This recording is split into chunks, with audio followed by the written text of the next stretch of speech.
Badan Penanggulangan Bencana Daerah Kabupaten Pacitan, Getol, membentuk Desa Tangguh Bencana. Terbaru, BPBD Pacitan membentuk Desa Tangguh Bencana di 4 desa di Kecamatan Tegalumbo pada Selasa 22 Juni 2021 yang lalu. Lalu, apa tujuan BPBD Pacitan membentuk Desa Tangguh Bencana? Simak penjelasan dari Kepala Si Kesiapsiagaan dan Pencegahan BPBD Pacitan, Dianita Agustinawati, saat diwawancarai pada Selasa 22 Juni 2021. Tahun ini BPBD Kabupaten Pacitan melalui program penguatan kapasitas pencegahan dan kesiapsiagaan dengan pembentukan Desa Tangguh Bencana. Kita mengambil fokus di 4 desa di wilayah Kecamatan Tegalumbo. Untuk desanya yaitu yang pertama ada Kedung Dalem, kemudian Pucang Ombo, Ngereco, dan Gedangan. Kenapa kita ambil fokus di sana? Karena 4 desa tersebut mempunyai rawan potensi bencana longsor, kemudian gerakan tanah. Jadi kita BPBD setiap tahun itu melakukan edukasi pembentukan Desa Tangguh Bencana berpindah-pindah tempat, karena dari 171 desa dan kelurahan yang ada di wilayah Kabupaten Pacitan itu mempunyai karakteristik dan jenis bencana yang berbeda-beda.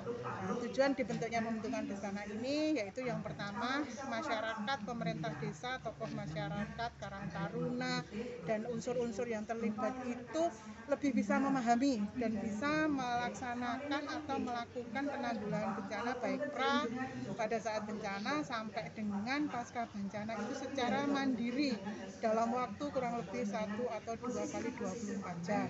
Karena dengan keterbatasan geografis wilayah Kabupaten Pacitan, tidak mungkin BPBD, kita tim SAR, kita Satpol PP, kita TNI Polri dan lain sebagainya dalam waktu sekejap bisa mencapai titik lokasi. Untuk itulah warga masyarakat yang ada di desa harus bisa memahami bagaimana caranya mengelola risiko bencana yang ada di desanya masing-masing. Tujuannya seperti itu.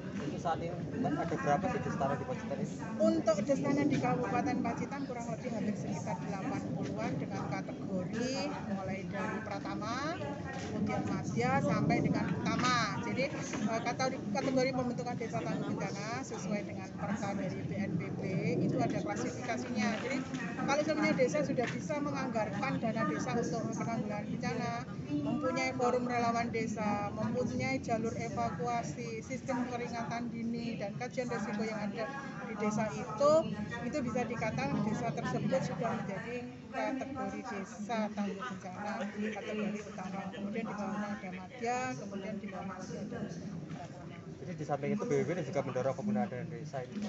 Ya pastilah, karena kan kita tahu sendiri dengan anggaran kita yang terbatas, BPBD tidak bisa menganggarkan dalam jumlah desa yang banyak dalam setiap tahunnya. Untuk itulah dana desa bisa digunakan untuk pemberdayaan masyarakat, pembentukan Desa Tangguh Bencana, kemudian untuk pos logistik, kemudian untuk mitigasi struktural, mungkin pembangunan talut-talut drainase yang sekiranya nanti kalau semuanya terjadi hujan, longsor dan lain sebagainya bisa diantisipasi lebih dini. Mbak, idealnya berapa istana Mbak sebenarnya? Idealnya? Kalau idealnya itu semua desa harus terbentuk, karena dengan karakteristik dan jenis bencana yang ada di wilayah Kabupaten Pacitan ini, semuanya desa yang ada di Kabupaten Pacitan itu mempunyai potensi bencana yang cukup tinggi. Kalau bisa kita harapannya bisa sampai dengan 100 sampai dengan 171 desa. Untuk itulah kita BPBD tidak mungkin bisa untuk mencapai tersebut kalau sebenarnya tidak ada kontribusi dari bawah, dan ini pun sebenarnya juga bisa didorong oleh komunitas-komunitas.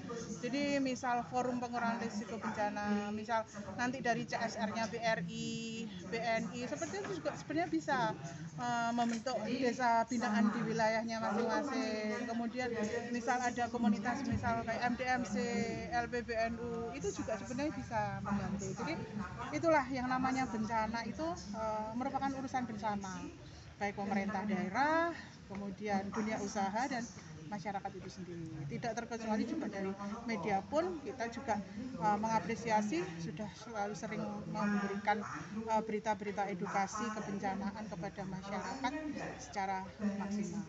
Mbak, ini sasarannya lebih ke siapa sih sebenarnya? Jadi sasaran untuk pembentukan desa tangguh bencana itu yang pertama perangkat desa, kemudian tokoh masyarakat yang terdiri dari BPD, kemudian ada perwakilan dari kepala dusun, kemudian ibu-ibu tim penggerak PKK. Jadi kenapa di sini unsur perempuan juga harus terlibat? Karena yang namanya bencana itu tidak mengenal gender, laki perempuan, kecil, lansia juga bisa kena terdampak dari bencana itu sendiri. Kemudian Karang Taruna, Babinsa, Babin Kante, dan tidak lupa juga ada bidan desa atau perawat desa yang ada di wilayah tersebut. Jadi ada beberapa, kurang lebih sekitar 10 unsur yang ada di desa yang kita undang di sini untuk melaksanakan edukasi selama 3 hari. Putra Primanto mengabarkan untuk pacitanku.com.